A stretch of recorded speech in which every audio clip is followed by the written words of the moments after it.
it's Vanessa. Welcome back to my channel where you will learn, laugh, be inspired, and find your community. Today I'm talking all about how I became an entrepreneur. This is a story I've told a lot of times, but I thought I would tell it on this platform because I don't think I fully have told this story. So if you like videos like this, make sure you subscribe and hit that bell notification so you're notified every time I post a new video, which is every Thursday. So without further ado, let's jump on into it. Okay. So you're probably all asking, how did I become an entrepreneur? So it's kind of a long story, but that's why we're here. So it started when I graduated college. I graduated college a semester early, so it only took me 3.5 years to get my bachelor's degree in design arts, which is basically a graphic design degree that expands more than just graphic design. So after that, I went on to my first contract role at Bonton, which that was owned by Boston Store at the time, and they had a lot of other divisions under that, a lot of different other names, which have now since gone out of business. They only exist online, but they're owned by different people. So it's funny to say like I worked for a company that no longer exists. It's kind of weird also.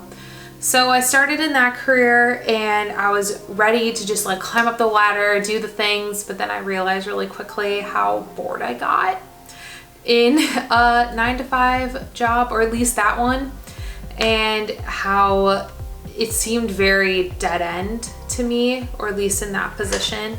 There wasn't really any room to grow, and you could kind of see the writing on the walls for the business itself that there wasn't a lot of area to grow. So, and it was a very toxic environment for me personally. So, and the team I was on. So then I left that job and I walked away from that without having anything else to back me up. But during that job, I realized that I needed another creative outlet.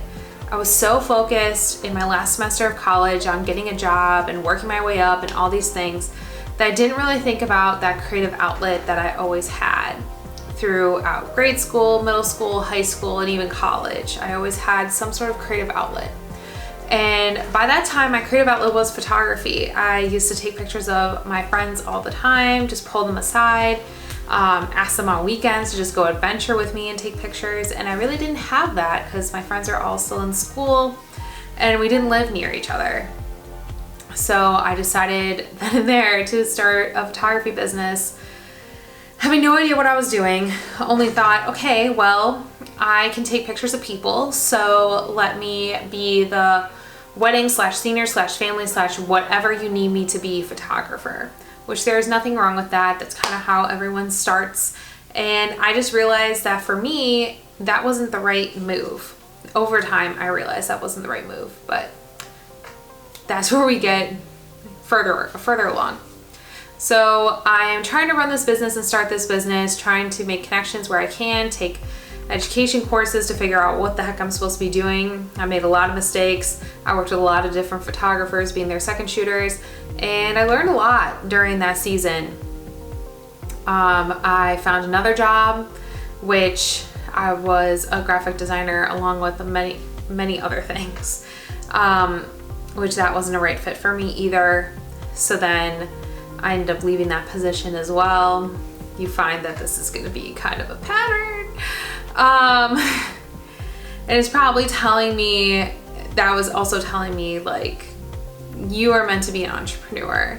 You're meant to run your own business or work with other people in a small business setting.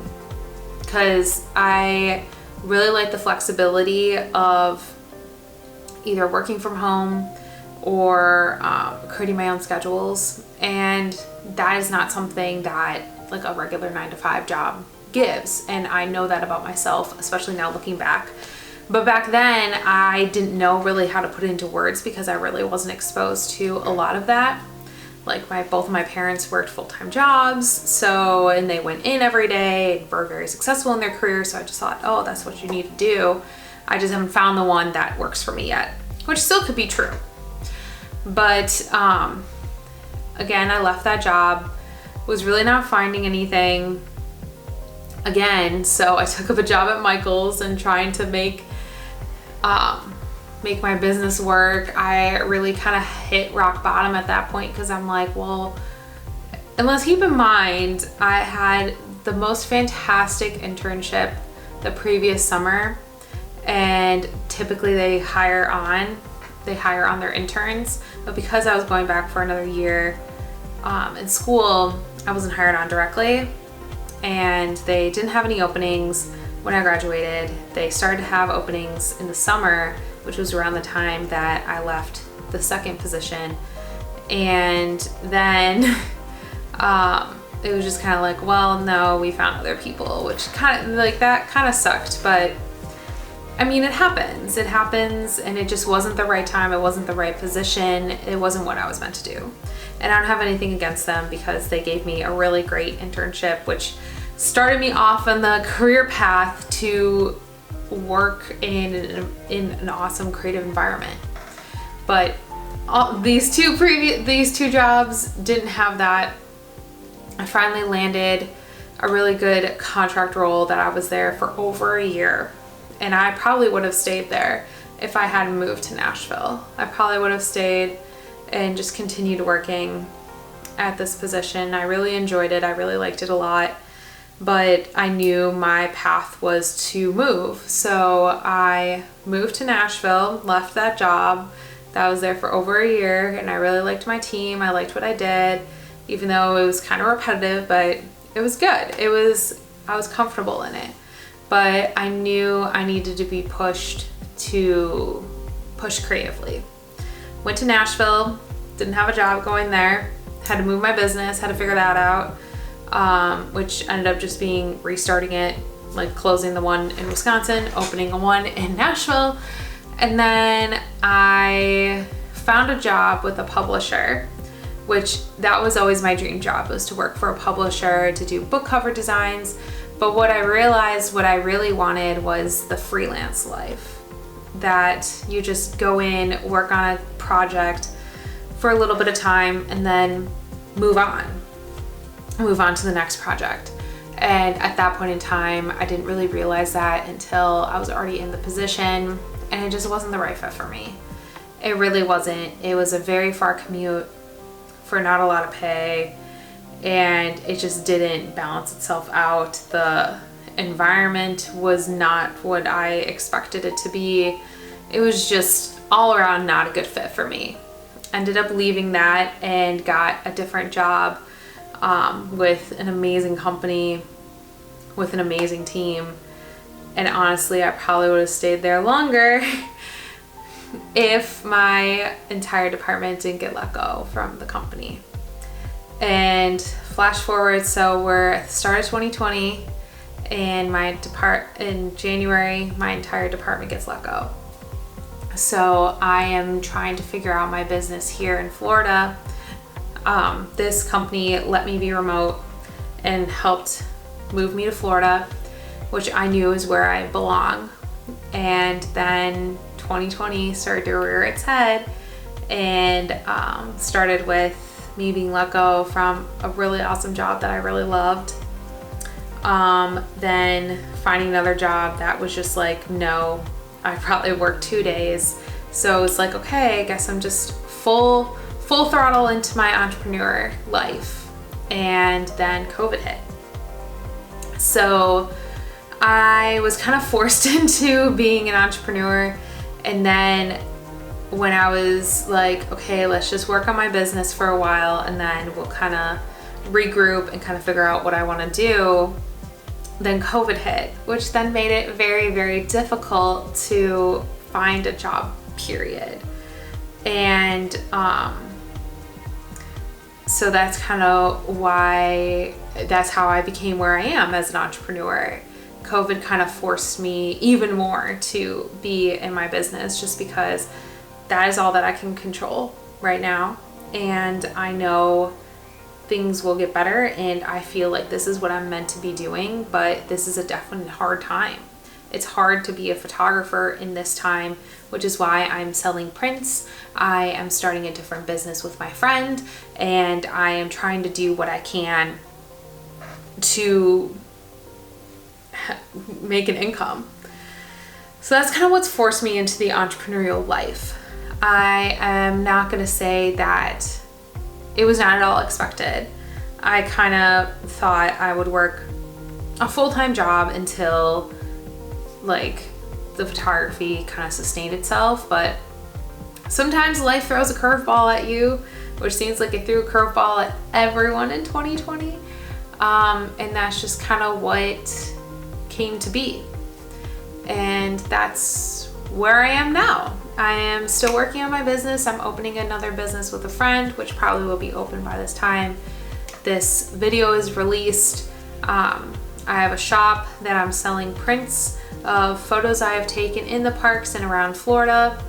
I am selling my merch for my podcast.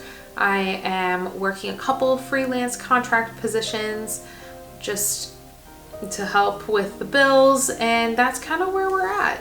Like, I'm definitely looking at other opportunities and other things that will allow me to be from home, work from home, because I do enjoy that a lot. And because I'd want to be a full-time entrepreneur, which I kind of am right now, but we're still trying to make it work. But this video is not to like make anyone, I don't want anyone to feel sorry for me, because that's not the point. The point is to tell you the story of how I got to be an entrepreneur. And however you got to be an entrepreneur, or however you're seeking to be an entrepreneur, that's totally okay. Everyone has their own path and is meant to go on that path. Like, your path is not meant to look like mine, and mine is not meant to look like yours. I know a lot of other entrepreneurs that have different paths. Some people have had to close their business due to COVID, and they were full-time, and it just didn't work for them to shift, or they didn't have the space to shift, or however it may be. It's all very different, and it's all very, especially in this time, it's very scary. So you kind of just need to just roll with the punches and just go with it and do what you can. I know I tell myself that every day, that I can only do what I can control. If I apply for a job, I can't just sit there and be like waiting about it.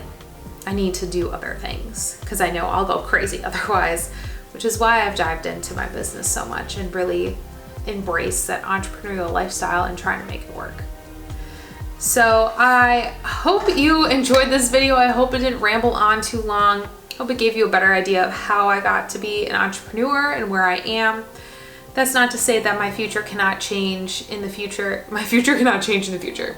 That's not to say my future won't change, because it definitely, certainly could. I could be working a full-time job a year from now, but who knows? All I know is right now I'm an entrepreneur. I love what I do. Even though it's hard, I still love what I do, and I still value what I do very much. So let me know your thoughts and your feelings in the comments down below. Are you an entrepreneur? Let me know below. I'd love to check out everything that you have, because I love supporting other small businesses. And make sure you give this video a like if you liked it, subscribe, hit the bell notification, all the things. Make sure you follow me over on Instagram at Vanessa Jordan Photo, which is where I pretty much live. If you're interested in seeing all the other offerings I have, you can check out my website at vanessajordanphotograph.com, where my shop lives, links to my podcast, all the things. It'll be linked in the description down below. And until next time, bye guys.